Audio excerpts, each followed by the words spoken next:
নজরুল ইসলামের লেখা কুলি মজুর এই কবিতাটির আজকে একটা এক্সট্র্যাক্ট নিয়ে তোমাদের সঙ্গে আলোচনা করি। সেটা হচ্ছে, আসিতেছে শুভ দিন, দিনে দিনে বহু বাড়ি আছে দেনা, শুধিতে হইবে ঋণ। কার লেখা, কোন রচনার অংশ? শুভ দিন কি, দিনে দিনে দেনা কেন বেড়েছে, সেই ঋণ কিভাবে শোধ করা হবে, এই দুটি পংক্তিতে কবি কিসের প্রতি ইঙ্গিত করেছেন? উদ্ধৃতাংশটি কবি বিদ্রোহী নজরুল ইসলামের লেখা কুলি মজুর কবিতা থেকে নেওয়া হয়েছে। শুভ দিন বলতে একটি বিশেষ দিনের কথা বা সময়ের কথা বলা হয়েছে, যে সময়ে সংগ্রামের মাধ্যমে বা বিপ্লবের মাধ্যমে এই কুলি মজুরদের মতো খেটে খাওয়া লোকগুলি নিজেদের সম্মান ও ন্যায্য অধিকার ফিরে পাবে। বহুদিন ধরে কুলি মজুররা উপেক্ষিত, লাঞ্ছিত, বঞ্চিত থেকেছে।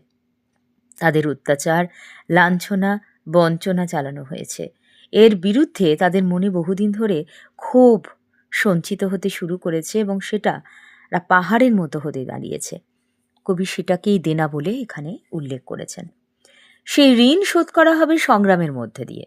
লড়াই বা সংগ্রাম ছাড়া কুলি মজুররা তাদের অধিকার ফিরে পাবে না। বিনা যুদ্ধে তারা হৃত গৌরব ফিরে পাবেই না।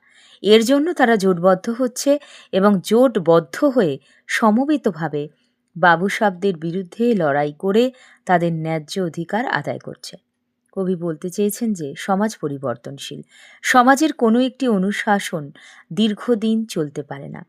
সেটা যদি অন্যায় অনুশাসন হয় তাহলে তো তা পরিবর্তন হবেই। সমাজের উঁচুতলার অর্থবান বাবুসাবরা যে অন্যায় শাসন ব্যবস্থা চালাচ্ছে তার পরিবর্তন খুব তাড়াতাড়ি ঘটবে। কবি এটাই ইঙ্গিত দিয়েছেন এই কবিতার মধ্যে দিয়ে। আজকের আলোচনা পর্ব এখানেই শেষ করলাম। তোমরা সবাই ভালো থেকো, মন দিয়ে পড়ো। ধন্যবাদ।